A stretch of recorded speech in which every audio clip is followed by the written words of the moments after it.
3월 11일 함께 나눌 하나님 말씀은 마태복음 22장 15절로부터 22절 말씀, 하나님의 것을 하나님께 드리는 삶.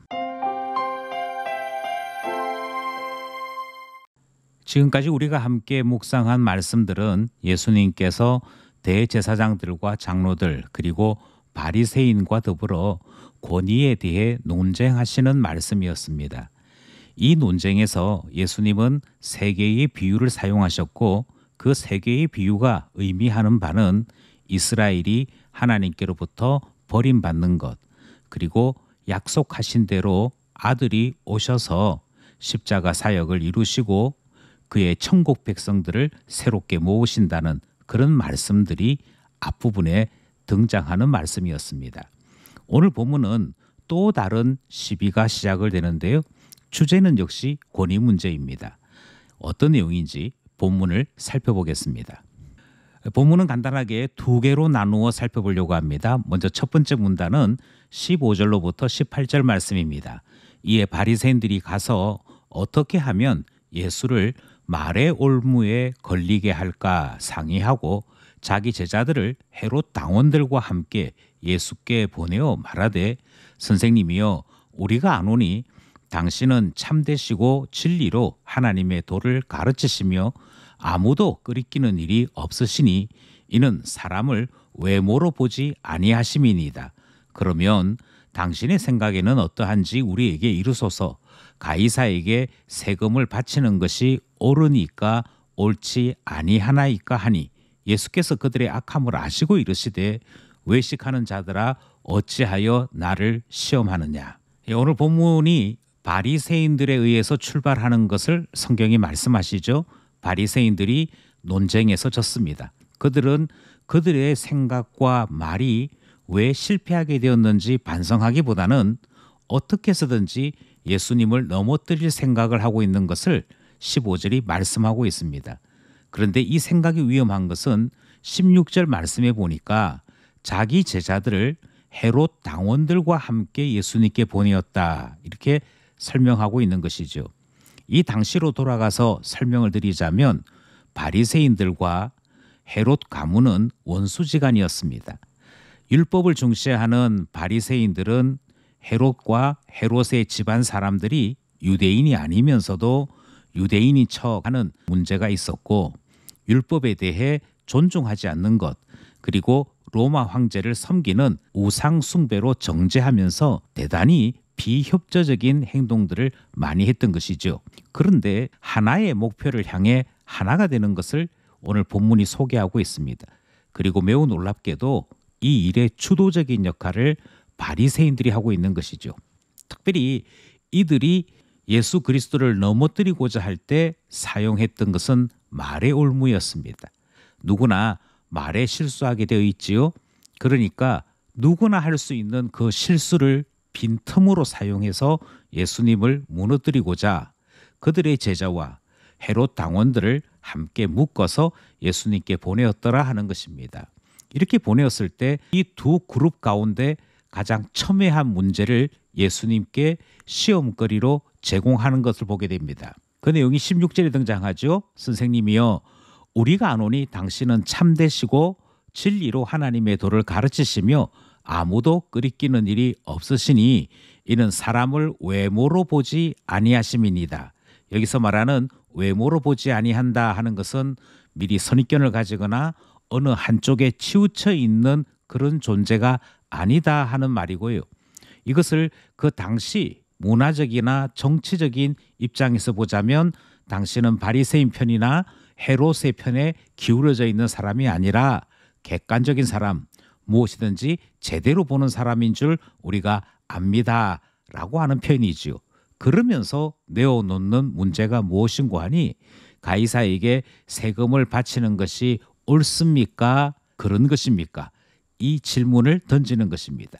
이것은 헤롯 당과 바리새인들 사이에 가장 오래된 문제, 가장 골치 아픈 문제였습니다.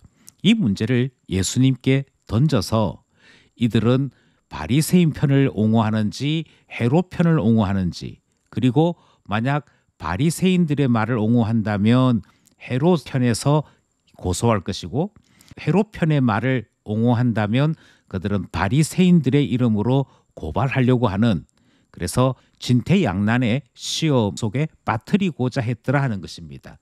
이 사실을 예수님께서 아셨습니다. 그리고 어느 쪽으로 대답을 하든지 다 고발당할 수 있음을 아셨던 것이죠. 그래서 18절 말씀에 보면 외식하는 자들아 이렇게 말씀을 하죠. 이 말은 속과 겉이 다르다 하는 말씀이고 그들의 속마음이 대단히 악하다 하는 것을 주님께서 표현하신 것입니다. 뿐만 아니라 그들이 이 질문을 몰라서 하는 것이 아니라 어떻게 해서든지 예수 그리스도를 넘어뜨리고자 그들이 시도하는 시험거리인 것을 주님이 말씀하시지요. 시험하는 것을 아시는 주님, 그리고 예수님을 시험하는 악하고 외식하는 자들이 있었음을 우리에게 알려주는 말씀, 첫 번째 문단 말씀이었습니다. 둘째 문단은 19절로부터 22절 말씀입니다. 세금 낼 돈을 내게 보이라 하시니 데나리온 하나를 가져왔거늘 예수께서 말씀하시되 이 형상과 이 글이 누구의 것이냐 이르되 가이사의 것이니이다. 이에 이르시되 그런즉 가이사의 것은 가이사에게 하나님의 것은 하나님께 바치라 하시니 그들이 이 말씀을 듣고 놀랍게 여겨 예수를 떠나가니라. 둘째 문단에서 우리는 예수님께서 어떻게 이 시험을 이겨내시는지 그리고 이 이겨내심을 통해 우리에게 무엇을 말씀하시는지를 살펴볼 수 있습니다. 먼저 예수님께서 그들에게 요구를 한 가지 하시죠. 그것은 세금 낼 돈을 내게 보이라 그렇게 말씀하시는 것이었고요. 이 말씀에 따라 그들이 가지고 온 것은 데나리온 하나를 가지고 왔더라 그렇게 성경이 말씀하고 있습니다. 이것은 로마의 화폐이지요. 그리고 로마의 화폐는 그 당시의 황제나 또는 역대의 황제들의 흉상, 얼굴 그런 것들을 새겨넣게 돼 있고요. 그 밑에는 그들을 칭송하는 말이나 그들이 주장했던 내용들을 글귀로 담아서 그 동전에 새겨넣는 전통이 있었습니다. 그러니 예수님 당대의 데나리온에도 아마 황제의 얼굴과 그들의 글이 함께 포함되어 있었던 것 같습니다. 그래서 예수님께서 그 데나리온을 가지고 질문하시는 것이죠. 이 형상과 이 글이 누구의 것이냐? 대답이 이렇습니다. 가이사의 것이니다. 물론 여기에 등장하는 가이사는 우리가 종종 시저라고 이야기하는 가이사를 말하는 것은 아닙니다. 이때부터 로마의 황제를 가이사라고 표현했기 때문에 애굽의 왕을 바로라고 표현하는 것처럼 어떤 로마 황제를 정확하게 지칭한 것인지는 사실 알 수 없습니다. 분명한 것은 그 시대에 그 동전에 황제의 얼굴과 그리고 글귀가 있었다는 것은 분명한 것이지요. 그러자 가이사의 것이다 라고 하는 대답에 이어서 그런즉 가이사의 것은 가이사에게 주면 되는 것 아니냐라고 말씀하시는 것이 등장하고 하나님의 것은 하나님께 바치라 주님이 그렇게 말씀하여 가르치는 것이지요. 짧지만 강력한 이 말씀에 그들이 끝내 항복할 수밖에 없었다 하는 표현이기도 합니다. 하지만 우리에게 말씀하시는 교훈은 이겼다 졌다의 이야기가 아닌 것이지요. 주님께서 이 시험을 통하여 우리에게 말씀하여 주신 교훈은 이렇습니다. 누구에게 속하였는지 어디에 속하였는지에 따라 우리의 삶이 결정되어야 한다 말씀하시는 내용인 것이고요. 이 세상에 속해 있는 것, 곧 더러운 것, 시기하는 것, 서로 질투하는 모든 것들은 세상의 것이므로 세상 사람들에게 맡겨놓고 우리는 하나님의 사람이므로 하나님의 것, 곧 성령의 9가지 열매를 맺는 성령 충만한 사람으로 살아야 할 것을 가르치는 말씀이 되는 것이지요. 하나님의 사람들은 하나님께 속하여 살아야 하고 하나님의 것은 하나님께 바쳐야 하는 것을 가르쳐 주신 오늘 본문 말씀입니다. 오늘 본문 말씀을 쫓아 3가지 기도 제목 함께 나누고자 합니다. 바리새인들은 예수님을 넘어뜨리고자 요사한 말로 다가서는 것을 우리가 보게 되지요. 말은 언제나 조심해야 될 삶의 문제입니다. 말이란 속에 가득한 것이 나오기 때문인 것이지요. 그러므로 기도하기를 우리 속에 정한 것을 새롭게 하여 주시고 우리의 입을 통해 나오는 말이 선한 말일 수 있도록 우리를 가르쳐 주셔서 기도하게 되는 것입니다.